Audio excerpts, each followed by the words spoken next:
Chief Minister of Tamil Nadu, Thiru M.K. Stalin sir, for inviting all of us to this very important meeting.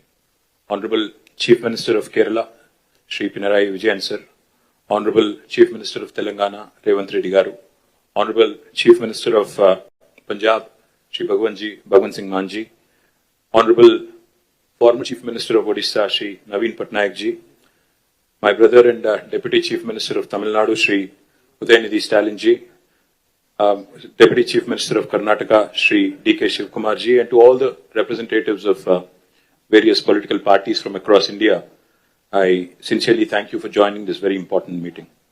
I come from Telangana and I represent the Bharat Rashtra Samiti, which has led a movement for 14 years for the formation of Telangana under the leadership of our leader, Shri K. Chandrasekhar Rao.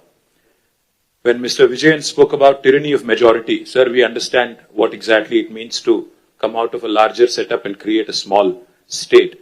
We fought against Delhi, and we fought against the forces for about 14 years to achieve our dream. A long fraught battle it was. We of course draw a lot of inspiration from the people of Tamil Nadu on how to preserve our identity and fight for our rights in a federal setup, because the whole Dravidian movement is a beacon of light for all of us across the country in terms of fighting for our rights and fighting for our spirit.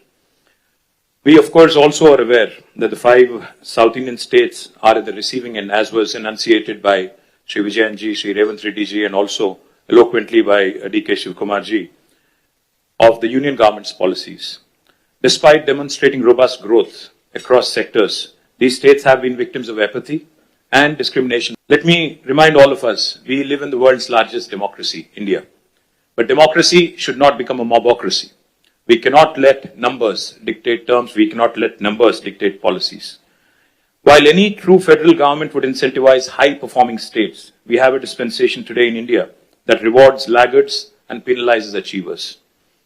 South Indian states, we all know, have been pioneers in administration, in education, in economic production, yet we are penalized with reduced political power.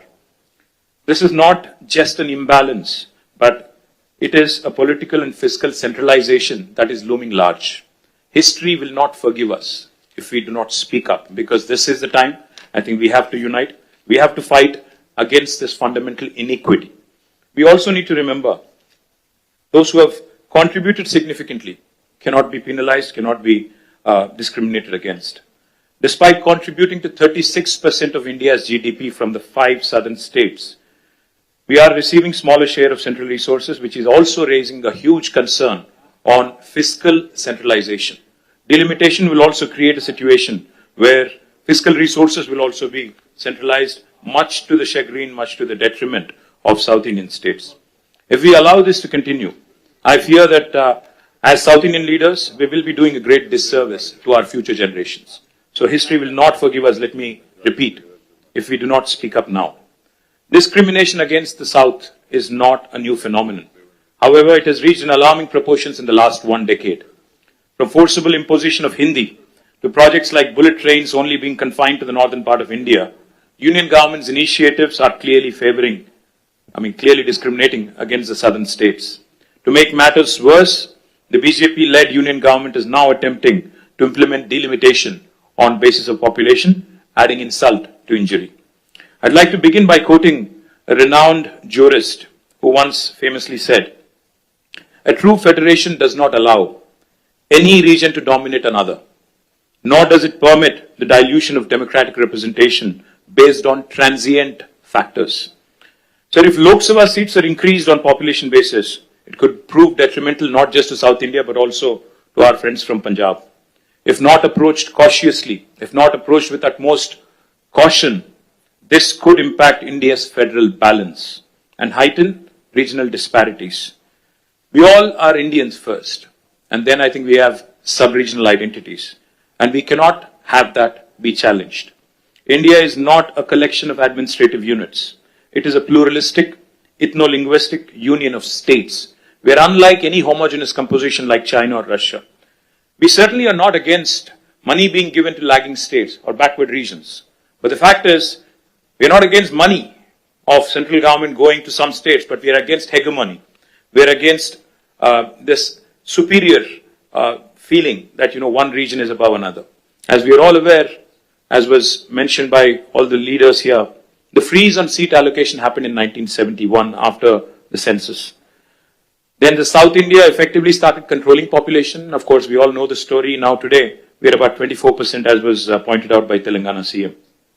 But North, the percentage of population has increased, and my brother gave a very nice presentation on what will happen if we go on with the population basis. The only point I would like to make here, if seats are redistributed purely on pro rata population basis, states that have failed to control population will be rewarded, as was put eloquently by Vijayan sir. This is a perverse reward for somebody who has not performed and for somebody who has diligently followed the guidelines of Government of India. Punishing us with reduced representation is certainly discriminatory. India's democracy must be built on progress, governance and economic contribution, not just population. A fair system should reward progress and encourage development in lagging regions.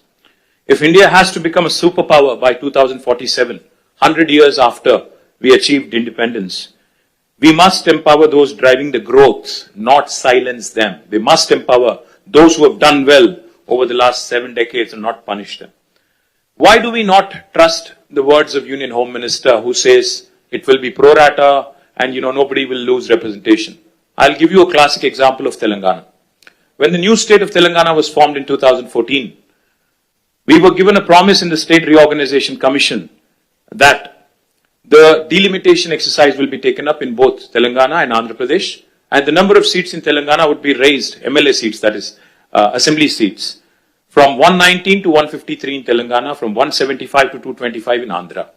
11 years since then, and it's an act of the parliament, but no action has been initiated because it is inconvenient for BJP to increase the seats. Where it is convenient for them in Jammu and Kashmir and Assam, they've gone ahead and conducted delimitation. Where it is inconvenient for them in Andhra and Telangana, they've kept it aside. Why do we not trust them? Because, their action, their history speaks otherwise. Today, the union government has indulged in cesses. They've come out with cesses, a formula which basically deprives the states of devolution, of a rightful share in devolution. It's a constitutional right. Therefore, we have apprehensions. Therefore, we have a lot of doubts about the center's intentions.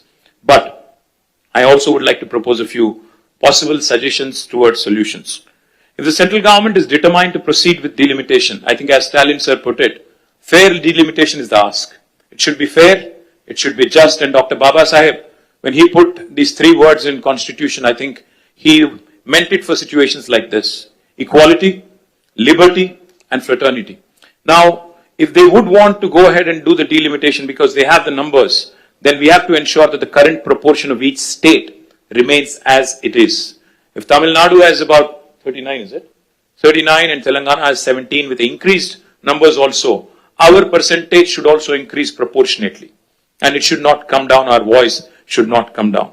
If a state currently has 2% of the total parliament seats, even after delimitation, also the state should have 2% share of the seats. As Mr. Mann was pointing out, his numbers will increase technically, but percentage will come down, which defeats the whole purpose. The second suggestion could be, as some people are proposing, a permanent, freeze could be also brought in. We can say that 1971, the census could be the basis and there could be no further increase in the number of seats. Another alternative approach could be, again, this could be a radical solution. As one of my friends asked, what is the basis for Telangana CM's recommendation of 33%? I would say, if South India is contributing 36% to GDP, why don't you give us 36% of the voice in parliament? What is wrong? Why are you not rewarding those states that have performed exceptionally well in nation building? If nation building can happen by way of contribution from states, then why not reward those states that have done very well? Sir, I would only say fiscal contribution, I think, also has to be taken. It cannot just be population.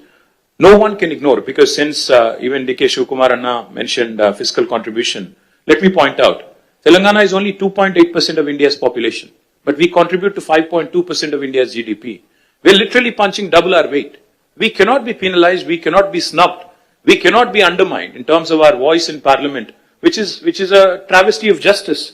One thing I would also like to add, and this is a possibly practical solution.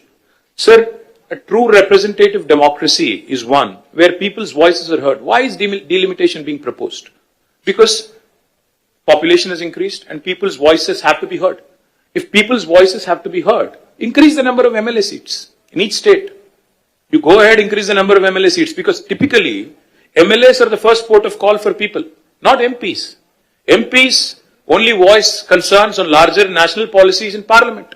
But MLAs are the first port of call.